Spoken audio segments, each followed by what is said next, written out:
Assalamualaikum warahmatullahi wabarakatuh. Saya Muhammad Iskandar Islami dari Universitas Logistik dan Bisnis Internasional, ta- tahun angkatan 2022, kelas 3, jurusan Teknik Informatika.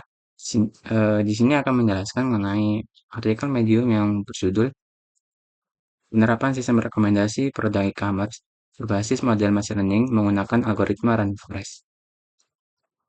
Ini merupakan eh, bentuk pengumpulan tugas dalam mata kuliah AI. Langsung saja pada pokok pembahasan. Di sini jelaskan bahwa secara standar model machine learning itu sebenarnya ada 7 tahapan, yaitu yang pertama adalah identifikasi masalah, yaitu saya membahas tentang seperti masalah yang akan dipecahkan seperti apa, kemudian pengumpulan dataset, kemudian preprocessing data, pemodelan, pembuatan model, pelatihan model, dan evaluasi. Dan bila setelah evaluasi, maka sebaiknya nanti ketika ada cara untuk meningkatkan akurasi model misalnya, maka dilakukan optimasi. Kemudian kita masuk ke tahap pertama yaitu identifikasi masalah. Eh, di sini proses ini menjelaskan mengenai bagaimana solusi terbaik yang bisa diberikan pada permasalahan yang ada. Misalnya, dalam kasus yang akan dibahas adalah sistem rekomendasi produk yang berbasis machine learning, maka yang tujuan tujuan dibuatkan itu adalah yang pertama seperti personalisasi user sesuai data yang relevan, yaitu ketika dia misalnya pada YouTube ketika dia sering menonton video A maka akan diberikan saran video yang mirip-mirip dengan video A. Kemudian meningkatkan penjualan karena ketika si customer ini mendapatkan saran produk yang sama, maka akan besar kemungkinan customer akan membeli produk kembali. Kemudian memudahkan customer dalam pencarian, ya karena tidak perlu mencari lagi. Kemudian juga analisis tren dan preferensi pasar serta manfaat yang lain. Nah, pada proses ini juga itu akan menentukan bahwa eh, apa yang kita buat nanti, model yang kita buat nanti apakah termasuk klasifikasi, apakah termasuk clustering atau regresi atau yang lain juga. Di sini ya proses yang sangat penting agar karena ini menjadi landasan untuk kedepannya agar misalnya ketika kita sudah menentukan bahwa yang akan dibuat adalah klasifikasi, maka di tengah jalan ya tetap walaupun misalnya eh, memiliki kendala sehingga menjadi lebih lebih lebih berat tapi tetap bahwa harus menyesuaikan dengan apa yang telah diidentifikasi di awal. Kemudian pengumpulan data. Nah, dalam proses ini dicari data yang relevan dan merepresentatifkan apa yang dibutuhkan dalam model nantinya. Di sini juga ada gambar yang mengenai sampel data. Yaitu di sini terdapat 8 tabel. Yang pertama invoice number, kemudian stock code, description, quantity, invoice date, unit price, customer ID, dan country. Kemudian di proses ini juga sebaiknya ditentukan karena dalam kasus ini yang dipilih adalah klasifikasi, yaitu pasti klasifikasi memiliki yaitu memiliki variabel yang diprediksi. Kemudian eh, dan pada kasus ini karena datasetnya terlalu besar, yaitu 500.000 lebih data, maka akan dibatasi bahwa eh, Y variabel Y-nya itu yang memiliki nilai 750 kali keluar minimal. Kemudian lanjut ke tahap selanjutnya yaitu preprocessing. Setelah semua setelah semua data terkumpul, yaitu setelah dataset ada, maka selanjutnya adalah data-data ini dibersihkan, yaitu di misalnya di kolom yang tidak digunakan dihapus, ataupun dinormalisasi, ataupun dibuat di-encode dan lain-lain. Yang pertama, dalam tahap ini yaitu memanggil library yang dibutuhkan. Yang pertama adalah Pandas, kemudian hmm, mungkin kalau sebenarnya si NumPy tidak digunakan nantinya. Hmm, Tapi kalau mau diimpor ya diimpor aja. Kemudian Array ini untuk membersihkan seperti tanda apa tanda baca, kemudian iya tanda baca sih tanda baca. Kemudian Matplotlib dan Seaborn untuk visualisasi. Nah, bila menggunakan Google Colab, maka saran saya di mount yaitu disambungkan dengan Drive biar penyimpanan penyimpanan datasetnya lebih enak, lebih nyaman. Kemudian memanggil dataset, yaitu ini pet dataset saya. Kemudian setelah dataset dipanggil, di dipahami, dicari info seperti mengenai tipe data siap kolom apa, kemudian jumlah nolnya berapa, apakah ada nilai nol di situ, kemudian dan lain-lainnya. Kemudian setelah kita menganalisis dari 8 kolom, dalam kasus ini maka kita hanya akan menggunakan fitur dari 5 kolom, yaitu eh, selain invoice, invoice per stock kode dan country. Jadi ketiga kolom tersebut akan dihapus karena tidak diperlukan. Kemudian karena kita telah menentukan Y adalah description, maka kita perlu standarisasi dulu karena bisa jadi dalam deskripsi ini eh, terdapat deskripsi yang sama yang hanya membedakan misalnya hanya hanya spasi di akhir ataupun ada titik ataupun dan lain-lain. Itu yang kita lakukan adalah ini trace pada baris ini itu untuk menghapus tanda baca, kemudian ini untuk menghapus spasi pada awal dan akhir, dan titel ini untuk membuat huruf awalnya menjadi kapital. Kemudian kita kita masukkan yang telah distandarisasi kepada data frame. Kemudian selanjutnya adalah menghapus nilai kosong. Karena ketika Anda menjalankan info sebelumnya terdapat data kosong pada beberapa kolom seperti customer ID dan description. Kemudian yang seperti dijelaskan sebelumnya bahwa karena dataset terlalu besar, maka untuk meringankan penggunaan Google Lab akan dibatasi dengan description yang 750 kali minimal 750 kali tampil. Itu dibatasi. Ini nanti sebanyak 41 atau 47 nilai unik yang akan keluar dengan total data 30 ribuan.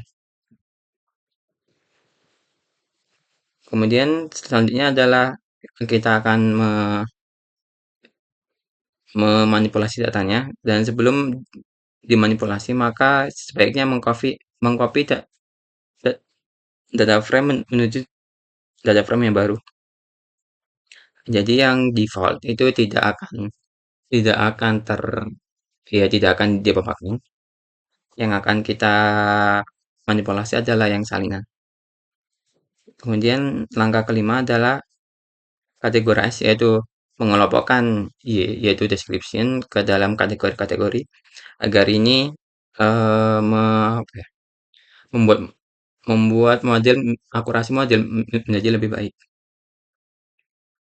Dan ini pada kode ini juga tadi untuk mengetahui berapa nilai uniknya dan apa saja nilai uniknya. Kemudian pada kode selanjutnya adalah untuk mengelompokkan eh, description menuju beberapa kelompok. Yang ini bebas. Jadi misalnya Anda mungkin punya pengelompokan sendiri ataupun menggunakan AI. Ini saya dari AI karena untuk mempersingkat waktu. Kemudian kita masukkan ke dalam kolom baru yaitu yang berisi desk kategori yaitu kategori-kategori deskripsi. Kemudian yang keenam adalah mengekstrak invoice jet karena machine learning ini hanya dapat memproses data numerik. Maka eh, invoice jet yang bertipe datetime akan kita rubah menjadi numerik seperti menjadi jam, menjadi menjadi bulan dan menjadi day of week. Kemudian seperti sebelumnya bahwa terdapat ya beberapa nilai-nilai kategorikal, maka sebaiknya di-encode agar ketika dibaca oleh machine learning itu lebih lebih enak seperti kategori deskripsi seperti yang tadi dan juga customer ID. Kemudian langkah ke-8 adalah membuat fitur baru yaitu total price dan customer transaction count. Ini untuk ya membantu eh, prediktor nanti dengan tambahan X-nya, tambahan fiturnya. Kemudian setelah pembuatan fitur baru selesai, maka kita deklarasikan variabel X dan Y-nya. Di sini ditulis jelas bahwa variabel X-nya itu dari customer ID encode, dari quantity, unit price, total price, invoice har, invoice month, invoice day of week, dan customer transaction count. Kemudian Y-nya adalah deskripsi kategori encode. Setelah setelah dideklarasikan variabel X dan Y-nya, maka langkah selanjutnya adalah split data yaitu pembagian menuju data training dan data testing. Di sini juga sekalian karena kita perlu mengimpor modul baru, yaitu sekalian untuk mengimpor modul yang nantinya akan digunakan dalam pemodelan. Dan di sini juga kemudian pembagian yang dilakukan adalah 80% untuk data training dan 20% untuk data testing. Kemudian setelah preprocessing selesai, setelah pembagian data dilakukan, maka selanjutnya adalah pemodelan, yaitu ketika pembuatan model. Di sini model yang digunakan adalah rainforest. Yang rainforest itu adalah gabungan dari beberapa decision tree dari beberapa pohon sehingga menghasilkan keputusan yang lebih baik, menghasilkan satu keputusan yang lebih baik. Dan langsung di sini diterapkan bahwa dan ini estimator adalah jumlah pohon. Kemudian kelas weight ini untuk eh, me- membalance atau me, apa ya, mengoptimasi bagian yang jarang muncul. Selanjutnya ketika model telah dibuat, maka modelnya dilatih. Dilatihnya ya tinggal dilatih. Seperti pada kode di bawah ini. Setelah model dilatih, maka nanti akan dievaluasi seperti bagaimana akurasi yang dihasilkan atau pembuatan dari matriks evaluasinya. Di sini juga diberikan gambar bahwa akurasi yang diberikan adalah 80%.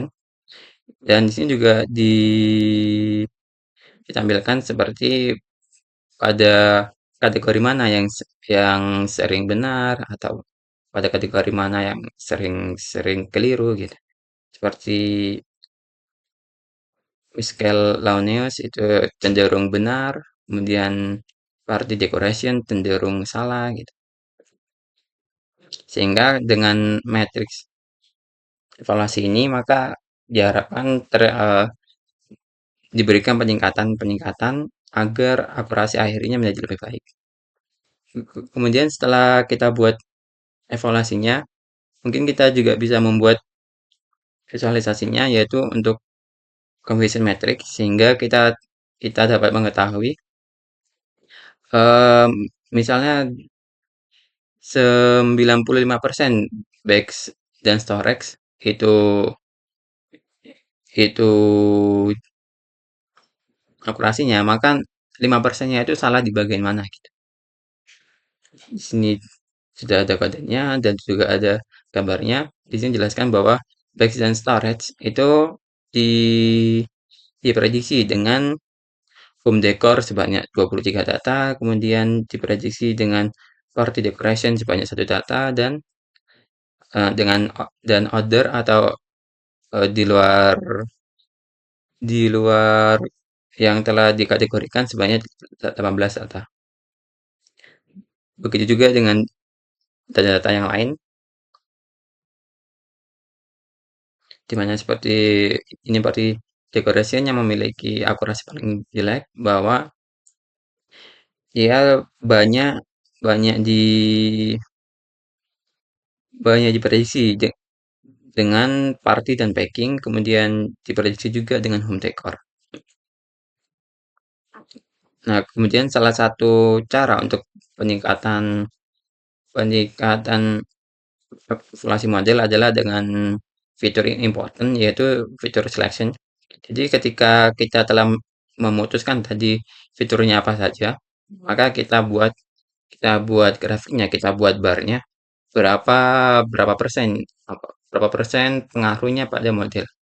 Ini seperti ini juga seperti pada gambar ini bahwa yang paling besar berpengaruh adalah unit price dan yang paling tidak berpengaruh adalah invoice day of week. Ini bisa dilakukan misalnya dihapus atau seperti apa itu tergantung pada pada rencana analisis berikutnya. Kemudian ini secara opsional aja, yaitu perbandingan antara data aktual dan data prediksi.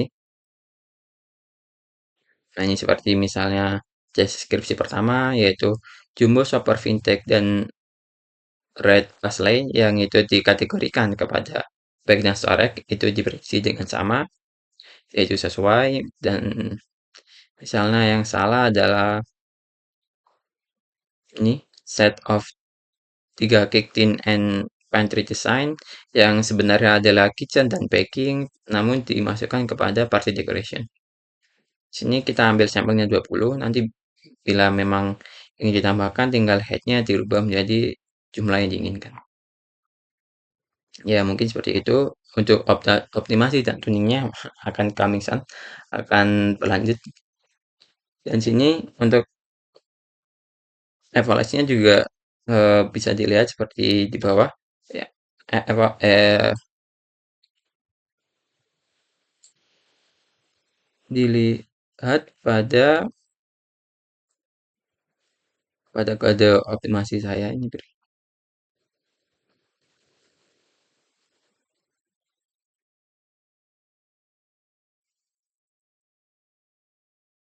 Nah, di sini yang saya lakukan adalah menambah fitur baru, kemudian mm, membuat membuat smooth yaitu oversampling.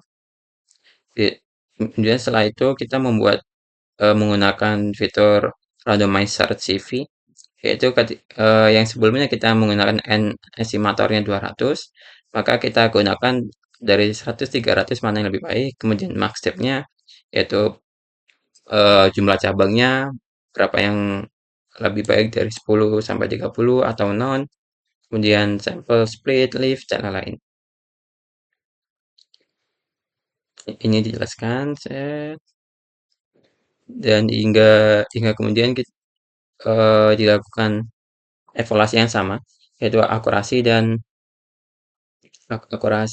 matriks evaluasi, yaitu akurasinya bertambah menjadi 82%, yaitu menambah 1%. Di sini matriks konfusinya. Ini kita bisa bandingkan bahwa tadi yang sebelumnya pada party decoration